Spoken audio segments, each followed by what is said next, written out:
Hey everybody, welcome to another edition of Sunday Unpacked. This is Monica with Pastor James. How you doing I, today?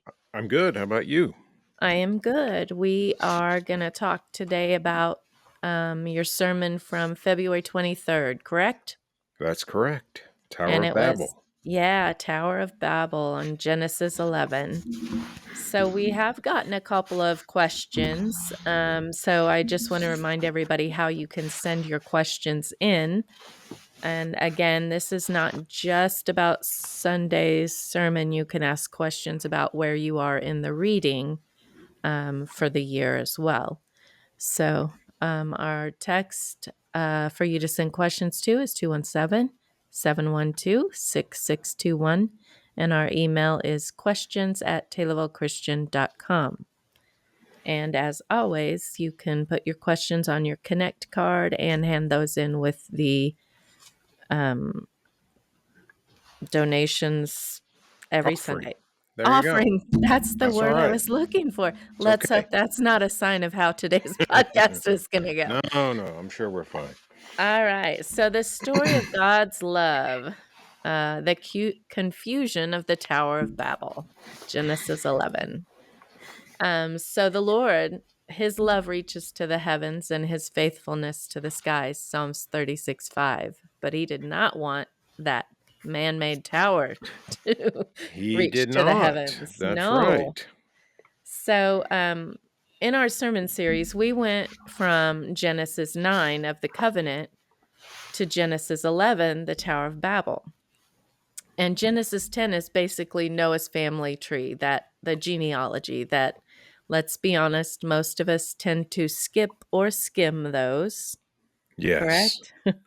Yes. Except in my men's Bible study on Monday morning, they like to see how I do with all those With names. all those So we names. we read through them all. Yeah. That's a little test for me. um, how important are the genealogies? Well, one thing we always have to remember when we look at scripture is it's not all about me, right? So Right. they're not as super important to us because most of those names we don't know. But for the people of Israel, as they read that, hundreds of years ago, even thousands of years ago, it was very important because it placed those individuals in a particular story.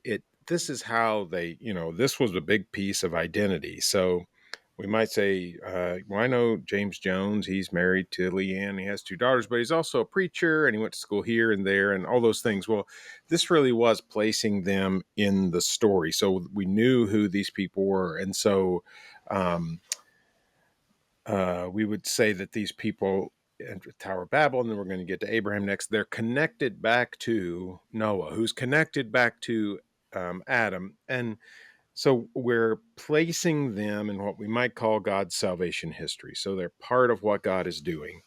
And so I think that's the point of these genealogies, whereas all the names are hard, right? They just are. They are, yeah. They're from a different language, so it's not Hmm. shocking. Right. But they really did matter to the people who originally read them, maybe more than they do to us, and that's okay. So it was very important in their culture. Um, I was reading back in Genesis 10:5 and Genesis 11, and I just wonder, do these two verses contradict one another? And if not, why do they not contradict one another? Do you want Okay. to Yeah, read let's think Genesis? about them. Okay. So in Genesis 10:5, it says it's in the middle of this, what my Bible calls a table of nations. So we're laying out the sons of Japheth, the sons of Ham, the sons of Shem. And in the beginning part where we talk about the sons of Japheth, it says, from these, the maritime peoples spread out into their territories by their clans within their nations. And in this last little line, each with its own language. And then we come to the beginning of Genesis 11, and it says, now the whole world had one language. So, Bible writers, which is it? Now, we have to always remember, yeah, these people lived a long time ago, but we can't assume that they didn't see stuff that we now see just because we're later. So, these people were smart people. They understood that both these lines are in here what we would say less than a chapter apart, though they didn't have those chapter divisions. So here's the way Genesis sometimes works, and it makes this clear. So this is a good question.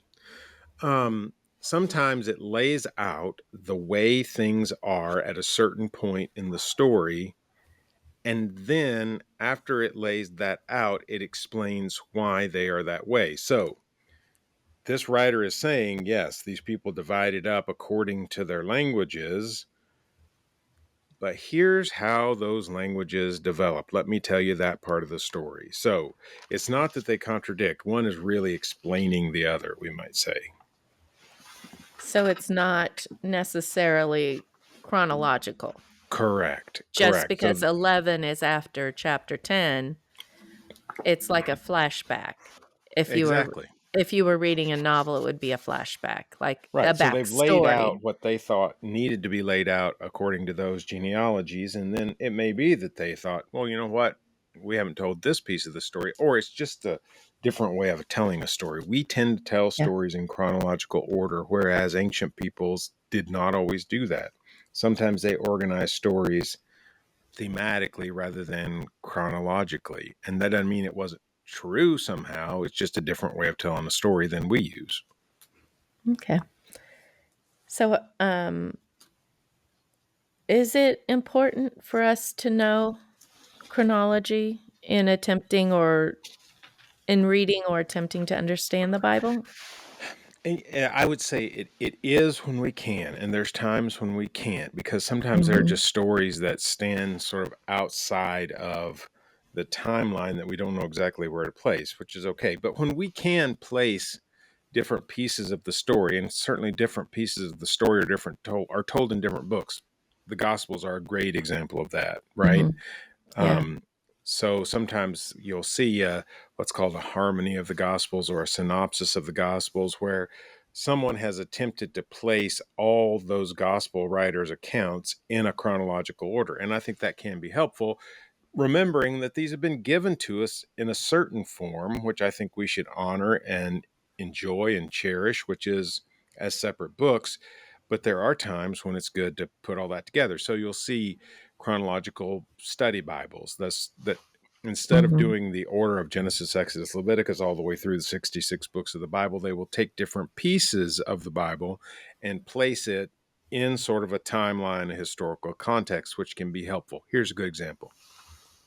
So the Psalms are written across probably hundreds of years, and some Right. of them we have no idea when they were written, and some of them seem to be written in response to something that happened. And in fact, occasionally we'll see a note before a psalm begins. This is following the whatever, and we get that. Psalm 51 is a great example of that, because that is David's lament over what he has done with Bathsheba and then the death of her husband Uriah. Well, if all I've got is Psalm 51 and I don't know that story, then I'm not getting the full meaning of the psalm. But if I can then look back in the historical account, then I can see, I think that's in Second Samuel, I can see the story and then see David's response to what he's done. So it definitely helps us understand that. So when it's possible, I think that can help, with still appreciating that the Bible's given to us in a certain form that I think we need to honor as well. So both. Okay. Good to know. Do we know which one of Noah's descendants is thought to be responsible for the city or the Tower of Babel? And does it matter? You know, I think the story is told with no names, right? Mhm. Yeah. That's not an accident. We have to we have to assume that our biblical writers did things intentionally and for a reason. And I think the person who gave us this story, probably an oral tradition first and then put on paper, um, or stone or clay tablet or whatever it was at the time, um, told us this story with no names for a reason. And I think here's my guess as to what that reason is. Because lots of stories we do have names, right? I mean, most Right. stories we have names. Yeah. This story is about what human beings were doing collectively as a group, and the corporate arrogance that they had developed as a group of people. It is not about a single leader organizing the people against God or against some other group of people. This is about their corporate identity and how they thought they were greater than God. And so I think the writer has intentionally left it just at that without telling us who the person is. And he doesn't. So I don't, whatever person we would choose would just be a guess in some ways. Um, so I think there's the sense that what we're learning from the story in part comes from the way the story's told, that their corporate pride was the issue, not the pride of one, say, charismatic leader that organized everyone. So I think Hmm, it's on purpose. that is a good answer. I like that perspective. So, if we had a person, it would almost decrease the meaning I think it of the would. story. It Okay. would definitely change it. Yeah. Yeah. So, how does building a city to dwell in kind of go against the command of Genesis 9:1 to be fruitful, multiply, and fill the earth? I think it's in direct opposition to that command. And in fact, it's not something I talked about in the message, but if you read through a lot of the commentary work, there are several writers who will bring that up. That part of the problem here is they have decided that their purpose is something different from what God has said. And God has said that. He said it very clearly to Adam. He says it very clearly to Noah. It's part of the covenant with Noah, right? As we talked about. Yeah, And they have decided they don't want to do that. They want to do something else. And so they are not fulfilling God's purpose for their lives, at least part of it. right. Yeah. Hey, you talked about the corporate arrogance. I find that it's not gone away. No, I think it's still with us. I loved the kind of cultural humor and irony that you pointed out in Genesis 11:5. Right. And that was the first time for me to actually look at that wording as almost an insult to the builders. Um, and I feel like God really was. Do you feel like that was a response to their arrogance and self Yeah. sufficiency, their Yeah. desire to And make a name for themselves? I think I pulled a good bit from a scholar named John Goldingay, his short commentary on Genesis, because a lot of the commentaries on Genesis are very long because it's a very long book. But he brings out some of those pieces, like sort of the poking fun at the Babylonians and their, this sort of image of God kneeling down to see this little thing that they thought was so mighty and impressive. So, Right. yeah, I think that was a good insight from him. I didn't come up with that, so give him credit for that. I I thought it was really great. Do you think there's a time where we can take our because I mean to be able to build out of the materials that they had, that took some ingenuity It did. and some creativity. And, those are gifts from God in our lives that, He gives us the ability to look at what we have and to build on that. But do you think they took it, their arrogance took it a little too far? Do you think we still today can allow our arrogance to detract from the God-given gifts and talents that we have? Yeah, no doubt. It's all too easy to do. Yeah. Um, we live in a culture that praises self sufficiency, right? Yeah. Um, our heroes, at least a generation or two ago, were the cowboys out on the range. They're all Mhm. alone. They're providing everything they need with them and their horse, and they've got it all under control. Um, and we sort of feel like that's a hero kind of person, so we like that. Um, but in many ways, that's not very real. I mean, it's a fun fantasy to live, but Mhm. most of us are very dependent on a lot of other people. That's not necessarily bad. We're certainly dependent on God, and that's always good. And it's you mentioned some of our God-given gifts. even spiritually, this can be true. Here's an example Mhm. of that. There's a guy that I know he's been dealing with some, pretty serious sickness.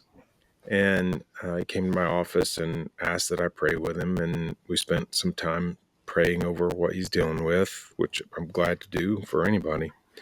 Um, and things have gone really well. And it feels like it's more than just the treatment he's gotten. I mean, it's remarkably well. Um, and he's like, well, it's because you prayed for me. I mean, it's all because of you. And I mean, if I'm honest, it'd be easy. It'd be nice to think, well, it is because I'm such a good prayer, right? But Yeah, that's not it. I mean, I'm right, not that good a prayer to begin with, and I know that. And even if I was the best prayer in the world, that would not be what brought healing to him, right? It would right. be the power Yeah, of God. Um, yes.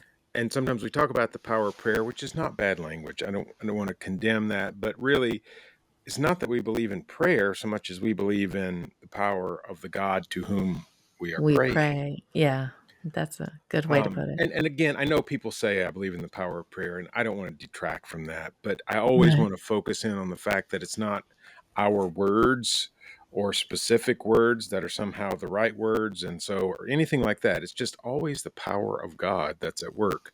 And so, you know, whether it's some ability that we have physically or our brain power or a skill we have or our growing spirituality, they could all become a source of pride Mhm. if we let them. Yeah. And that arrogance will almost always get us in trouble. I think sometimes we overlook some of the God-given gifts that we have every day. I think we take it for granted sometimes, even the idea of humanity Yeah. and being created in God's image. We don't always give God the thanks that we should for the breath in our lungs each day. In the medical field, I know so many things that can go wrong with our human body that Hmm. make breathing difficult, and I know I'm kind of over dramatizing, but when we think that we're the least bit in control or that we make all these things happen or we take them for granted, I feel like God is kind of up there at times, kind of laughing and saying, that we're just chasing after the wind when we should relax and enjoy the breeze. Well, I mean, let's face it, that one of the reasons we like to make a plan and Mhm. keep things in sort of an order, and I said I'm one of those people, so I'm talking to myself Yes. here, Yeah. is because we like to be in control. I Mhm. mean, it is a control thing. I mean, the reason I Yeah. want to plan is because I want to know what's happening next. And if I've made the plan, then I know. Yes. Um, and who then is the one who thinks he's responsible and in control? Well, it ends up being me, and there becomes less trust in Right. God and just the appreciation of life itself. You're right. So, what do we know thinking about that? What do we know about the post-flood culture and their life? Did they forget that everything that they have, even their food, the sunny days rather than rainy days, did they think about that was a gift every day? Did they start taking it for granted? I think so, and our collective memory can fail us Yeah. sometimes. We fail to remember the things that matter. When you ask, well, what do we know about that culture? Well, to really be good at that, you would have to be an ancient historian, which I'm not, Right, yeah, because there is source material and languages that are all at work and things like that. But sometimes it's really important to understand some things about ancient culture to be able to understand scripture. So I just want to mention one resource there is that I think is valuable is the Cultural Background Study Bible. There's actually some 2-volume commentary, one Old Testament, one New Testament, that was written about cultural backgrounds. And then they sort of took some of that material and condensed it down to a study Bible that I think is very accessible for most people. Like, you don't need a special Right. degree or knowledge of languages or any of that stuff. So if you ever wonder about how the culture affects the people in Scripture, which it always does, and none of us are really going to have time to run out and get a PhD in ancient history, Right. For sure. that's a good place to go, especially when we have questions about, I don't really understand what's going on Yeah. here. That's a great resource, and it's not overwhelmingly expensive. It's not a library; it's just a book. So that's one I would point to. And I would have to say that that book was one of my go-to books for researching during Bible college. Yeah. So I So loved it. It's a great when I it's a great resource to have. Yes. when I'm preparing a lesson, the first thing I do is read through the text, and then I go to there's a Bible called the Net Bible of the New English Translation, and they have one edition that has all the translators and some study notes. It deals a lot with the language. It's a little more technical, not terrible, but more so. And then I go to those two background commentaries, which again it's the same material that's in the study Bible, so either one of Mhm. them's good. But almost every time, even if it's a short devotion, I go to those two things because I know I really don't know the culture like these experts who have spent their life Right. studying it. So Yeah. we can benefit from them. Right. So speaking of the post-flood culture, how many generations was it before the people attempted to build the Tower of Babel from the flood? Okay, so here's one of the things about the first 11 chapters of Genesis is sometimes it is really difficult to place some of these events in either a historical timeline that Right. gives us dates or even in the exact generation or time that it takes place in the biblical narrative. And that's why I've called those chapters at times the prehistory. Not that they are not historical, they didn't happen, but they really stand before we can place them in history. So this is one of those stories, and it is really true of this one because we are just not told any of that. And again, I think it's Right. partly because we don't have any specific names, so we don't know where if we had a name, we could probably find it in the genealogy and say, well, it's Right. here, but Right. it's not. So we just don't Well, know. yeah, and then in, you know, Genesis 10, what's it? 10:5, um, or what when he's given the genealogy of Right. they were Japheth. Yeah, already they were gone, they were separated and had their own languages. So it is hard to it is. So I know. just can't even Yeah. guess, really. Yeah. How do we differ today from the culture and society that attempted the Tower of Babel? Or do we? Not a lot. And here's an example of why I say that. So in Genesis 11:4, and we sort of focused in on this verse Sunday, it says, Then they said, Come, let us build ourselves a city with a tower that reaches to the heavens. Well, we do that today, right? I mean, when we got Mhm. buildings that are 2,700 feet tall, Yeah. that's a pretty significant tower. And Yes. then, so that we may make a name for ourselves. That could just as easily be translated so that we may be famous. Mhm. Now, there are people today who are involved in constructing large buildings because they want to make a name for themselves. They want to put their name on the building. But then there are also people who spend lots of money and tremendous portions of their lives developing an online presence so that they can be celebrity, so that they can be famous, so Mhm. that they can be an influencer.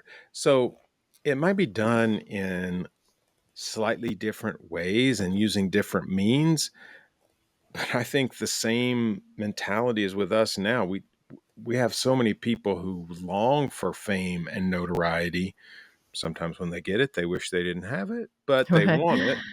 Yeah. And so I think we have a lot of that at work today. Now, the culture has changed dramatically, but Yeah. I guess what I'm saying is human nature is still True, yes, that's right there. a good way to put it, and it seems like we're, speaking of online communities, we build our own communities, and We people do. can come in, but we don't want them to change it, we don't want them to say that we have to if you're gonna be in our community, then you go by our rules, if not, we're Right. gonna block you, and we don't want Correct. anybody to mess with our community. That's So, right. I believe that is very similar, the human nature of it. So, alright, here's the big question. Have you ever had a Tower of Babel experience? Kind of a, "Hey, buddy, you're getting a little too big for your britches" moment with Yeah. Jesus, with the Holy Spirit. I know I have. I think I think any preacher who says, "No, I've never experienced that," is either really young or is a liar. Okay. Because I don't know many preachers that don't, including this one, who don't have a little bit of an ego, at least at times. Mhm. And I mean, there's a whole lot of the size of the church and how much it's grown Mhm. while this person's been the leader, and how successful this person is, and that's how you get asked to speak at conferences and all these things. And even the simple thing of this term isn't thrown out around as much as it was, say, 20-25 years ago, but church growth, right? We want to grow a church. Mhm. Well, there's a really fine line between wanting the church to grow because you want the mission of Christ to move forward, and wanting church to grow because your name is associated with it. And that Right. might be for the whole church, or if it's a staff member for, their area of ministry or whatever. So yes, I have been there, and even been there when it comes to church life. So probably more than once, more Yeah. than several times. I know I just had this several times during the planning of the, Hope House event we just had last Saturday night. Right. Many times I had to step back and reevaluate why I wanted to have things the way I wanted them, and I had to seek a lot of counsel, um, for experienced and wiser people than myself just to hear a different perspective and, Well, whenever our make name is attached to something, yeah, it's hard to separate what's good for the event, the organization, the church, the right, whatever, versus what's good for me. right. Um, that takes some real work. It does. It's, definitely, uh, a daily evaluation of Right. motives and, um, just it's you have to stay on guard against pride You do. and self, motivation, I guess, would Yep. be a word for it. Okay. No, I agree. So, but then sometimes organizing and being able to communicate well with people to create an event like that is a gift. Agreed. And so James 1:17 says every good and perfect gift is from above, coming down from the Father of the heavenly lights, who does not change like shifting shadows. So is having faith that God can use our gifts and talents to accomplish great things for his kingdom, is that different from self-sufficiency? I think it is different in that God. I mean, we have lists of gifts in the New Testament, right? I mean, Mhm. Paul gives Yes. us lists of these are the things that God empowers people to do. Now, why Mhm. does he do that? Well, over and over, we see that it's so that the church can do the work that it's called to do. So we can be the Right. church. So people are drawn to Christ. Now, it isn't hard to take that to the point of, well, because I've got this gift, I can do X, Y, and Z, and I'm Mhm. successful because God has gifted me, or because maybe these are the gifts I was born with. I mean, all those things can be at work in us, but we should exercise those gifts. God gave them to us for a reason. And when we Right. fail to do that, we fail to really be the people that God has called us to be. So we should use them without allowing ourselves to get too proud of what we've accomplished or what we've got planned or whatever. And that's, I think that's where it's good to have mature, experienced, trusting mentors It or is. people in your life that you Right. can Wise friends, have. whatever. Yeah. And so that they can continuously help you check your motives Yep. and your attitude, I guess. How difficult do you think it was to maintain a heart of humility and obedience in the post flood culture and compared to our culture today? Um, I, as I think through that, in some ways it might have been easier because they had a connection to the ground that many of us don't have today. We have a lot of farmers around us who are connected to the ground more than I am. Um, but if you're connected to the ground, and even when I do our little bit of gardening in the backyard, if the rains don't come, you got a problem, right? And you Right. recognize pretty quick, I'm not in control of all this. When the soil's not right, when the temperature's not right, and all those things.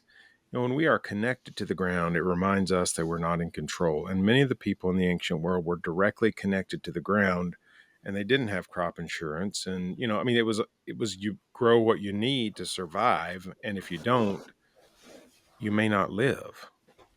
So in some ways, I wonder if it was a little easier for them just because of that constant reminder that there are many things out of their control. But we have a lot of that too. I mean, yeah, I mentioned this Sunday, we've eradicated certain diseases, but we still get sick, and we have people that we love that die way too young, or we face serious illness at a time in life that we weren't expecting it, or we face a setback in our career or our finances, and those things are always reminders. I'm not in control, but I think part of the point of what we want to get to is we don't want to wait for those things to happen to remember that we're not in control, that we Right. want to remember the greatness of God, even when we're not reminded of it by our circumstances. Yes. That kind of answers my next question of does anything in today's culture point to or encourage dependence on God? I think there are, we see violence committed in lots of places around the world. We see, significant natural disasters that point us in that direction. Yes. So it's still present for sure. Yeah. Um, we don't depend necessarily on the ground like in our ministry, but we do sometimes take things for granted, just like the microphone issue we've had, and we've had to work through that Yeah, and right. figure it out, and it kind of keeps us humble because you never know what's going to go wrong with electronics. We could You do maybe not. not have Wi-Fi or plug the same thing into the same exact type of of I know it connector, and does now it happen. works. Right. So, yeah. One of my commentaries that I was reading said that the Tower of Babel was a great human achievement. In fact, it was a wonder of the world, but it was a monument to the people themselves rather than to God. We may build monuments to ourselves, expensive clothes, big houses, fancy cars, important jobs, to call attention to our achievements. These may not be worn in themselves, but when we use them to give ourselves identity and self worth, they take God's place in our lives. And Right. we're free to develop in many areas, but we're not free to think we have replaced God. I just thought that was a good one. Well, right, because there's so many things that can make us feel self-important, Hmm. self-sufficient, that give us self-worth that stand Right. outside of the fact that God created us in his image.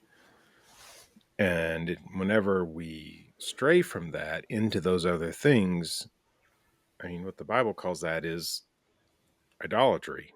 Hmm. because something becomes more important than God. And we see how that and we will see as we go through the rest of the Yeah. series that becomes a big problem for the people of Israel. So pride can very easily turn into idolatry. Absolutely. Yeah. Genesis 11:6 and 7. I want to go back there for a minute. This is when the Lord came down and kind of looked at their little tiny tower. And he said, if as one people speaking the same language they have begun to do this, then nothing they plan to do will be impossible for them. Come, let us go down and confuse their language so they will not understand each other. So, let us is plural. Right. Who is God speaking to? Yeah. And this is one of our questions that was submitted by someone. Was God So, speaking to Jesus? Who is he speaking to? so I think if we read it in its original context, what we might come to is we have a sense, and the ancients did, of the throne room of God, if you will. Mhm. Okay, so here's God, and we have sort of the angelic council that surrounds God and serves him and does his bidding. And so it's as though God is king, which he is, and he is speaking to this council. And so God is keeping counsel with these heavenly beings. And so that's why the plural us rather than I or me, let us go do this. And so it's God with his counsel. Now, we're coming at this thousands of years later with an entirely different perspective. And so it is easy for us to look at this verse, or we could go back to Genesis 1, let us make man in our own image. Mhm. Um, and say, well, this looks like it's the Trinity, Father, Son, Holy Spirit. Is this God speaking in the community of three that is one? So is this God saying to the Son and to the Spirit, let us go confuse their languages? I don't think that's necessarily wrong. I just don't know that the original writing intended that. Sometimes, and biblical writers do this, and New Testament writers will do this when they use Old Testament material. They will take it and infuse it with meaning from their perspective that the Old Testament writer would never have known because they just didn't understand what was yet to come, right? I mean, they don't know Mhm. who Jesus is. Whoever the writer Right. of Genesis is doesn't know that that God himself is three in one. We don't have that very clearly in the Old Testament. Occasional mentions, but not like we do even in the New Testament, and certainly not as we develop that understanding of God through Christian history. So, but we do have, like the writer of Hebrews is famous for doing this, taking stories from the Old Testament and infusing them with meaning that points to Christian truths that the original writers wouldn't have even understood because they didn't know that Jesus was the Son of God, that he was going to come and live and die and be raised from the dead. So, is it wrong to say that when it says us, we're talking about Father, Son, and Holy Spirit? I don't know that that's wrong. It's just not what the original writer would have meant. But we're looking back with a fuller, more expansive understanding of what God is, who he is, and we may understand it in a slightly different way because of that. Yeah. Like we're looking at it in the perspective of the Trinity that we Exactly. know. So we're Exactly. looking at it how we know, not how they would have known. Right. And I just always want to maintain the integrity of what the original writer was saying first so we don't miss that. Right. So I don't Right. want to just say, oh, well, he's talking about the Trinity. Well, maybe, but let's at least take the time and show, the respect that this biblical writer deserves to think about what he or she meant by this before we jump to how we might understand it Right. today. Not that what we bring to it is wrong, just that we get that original intent first, if at all possible. I love the idea of the God, the creator, having a court.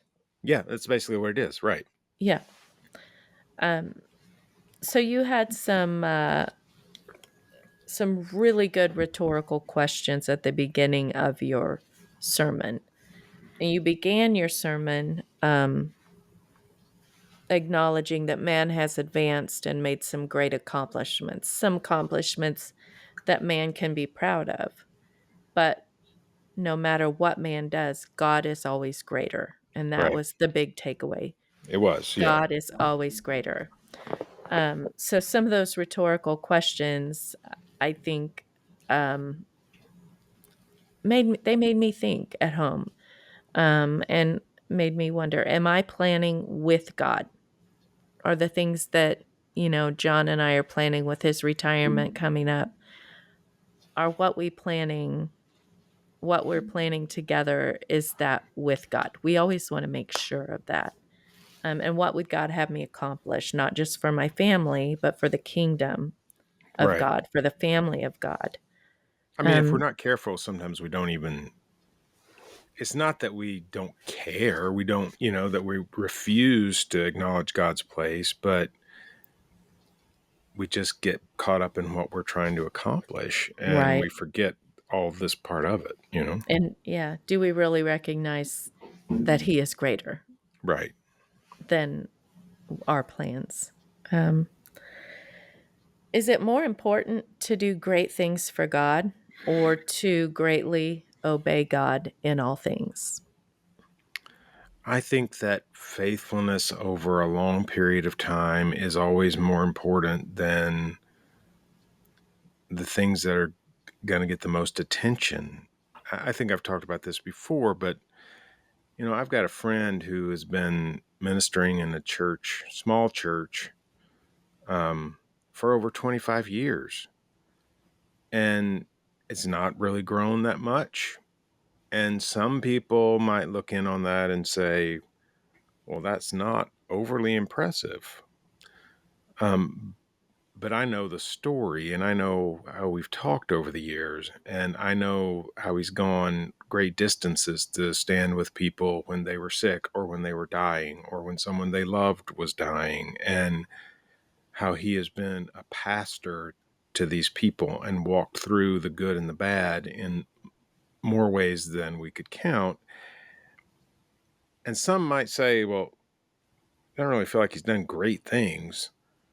Well, I don't know if that's really the question, but I do think that he's been faithful to God's call and to the church's call to be with them and to work with them and to, you know, give them the to equip them to do God's work, even if by example. So, it's good to do great things. I'm not saying that, but I don't know if when we set out to do great things, sometimes we set out to make a name.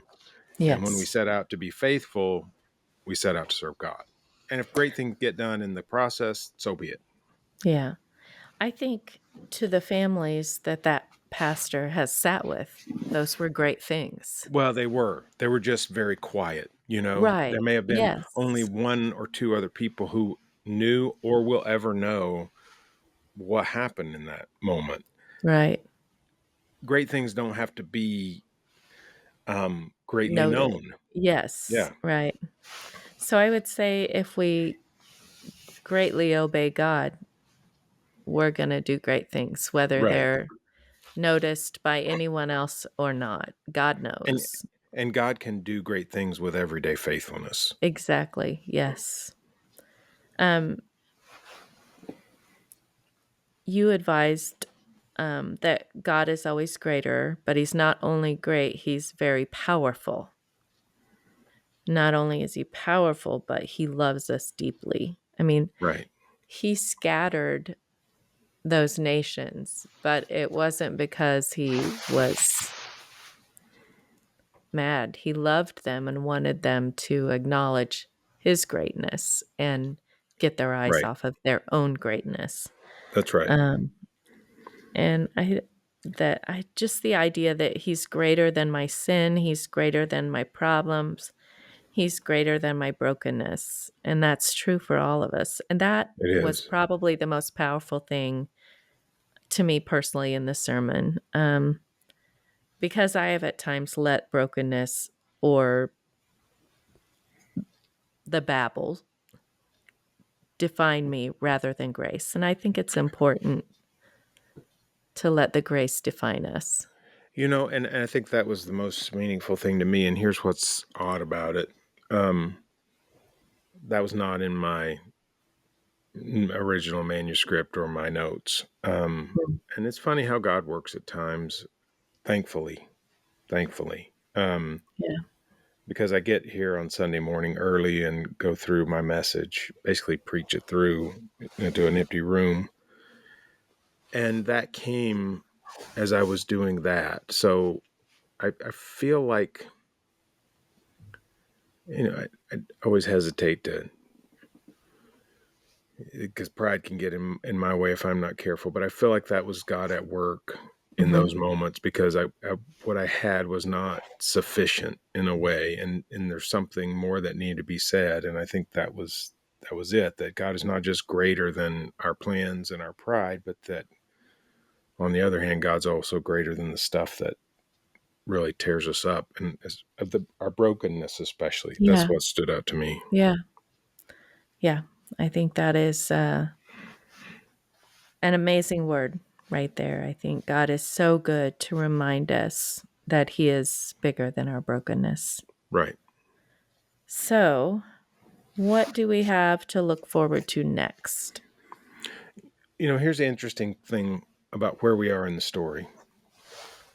So God has created, and we've talked about that extensively, and then everything just keeps getting messed up, right? You got the first sin, Adam and Eve. You got the first murder, and then you've got human beings so messed up that like every thought is about what's the next evil act. And so God hits the reset button, and then we turn around and you've got human beings so impressed with themselves that they would like to take God's place, and God confuses their language and they're scattered. And we know too much of the rest of the story sometimes, but if that's all we knew at this point, we might feel like, okay, like maybe that's just it, right? If we didn't have 38 more chapters, no, 39 more chapters of Genesis, it would feel like that's the end of the story. This is just so messed up that it's hard to see how God can do anything with it. And maybe he's just going to give up, but he doesn't. And God sort of does something new in the next story in Genesis 12. And it really is a breaking point in this story. Everything before is sort of tied together with creation, with the flood. And then we begin, it's like everything has this wide focus of what's happening in humanity. And now we focus down on one line in the family of Shem at the end of chapter 11, to one man's family, a man named Terah, of whom we know little, and his son Abram. And so we get down to that point, to the smallest, to this one man, and then God acts, and from there on out everything widens back out, but it's going to do so very, very slowly. And so this is a real change in the tone of Genesis and a change in the story, and it all focuses on this man Abram. So what is God going to do with Abram, even though it feels like this would be a really good time for God to say, just forget it. These people are so messed up. It's hopeless. But he But doesn't. that's where you have hope in all that Right. brokenness. He's Right. broken humanity apart into different communities and segments, but He's gonna take a piece of that brokenness and change the world. That's right. And so that's where we'll start Sunday, Genesis 12, verse 1. That's awesome. All right. Well, I think that's all we have for everyone today. Thank you so much for listening. Pastor, did you have anything else to add? No, that was good to talk. I enjoyed All it. right. Yep, I did too. All right. Well, we'll see you all next week. Until then, take care. Bye bye.